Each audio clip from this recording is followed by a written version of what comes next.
Queda corto de letra, lo siento.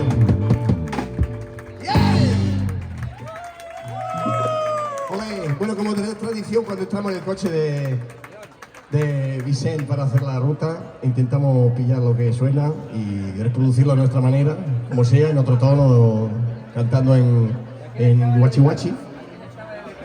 Estaba dedicada a la mamá, que la tengo aquí de visita. Un aplauso a la mamá, por favor, ¿eh? A ver, sí.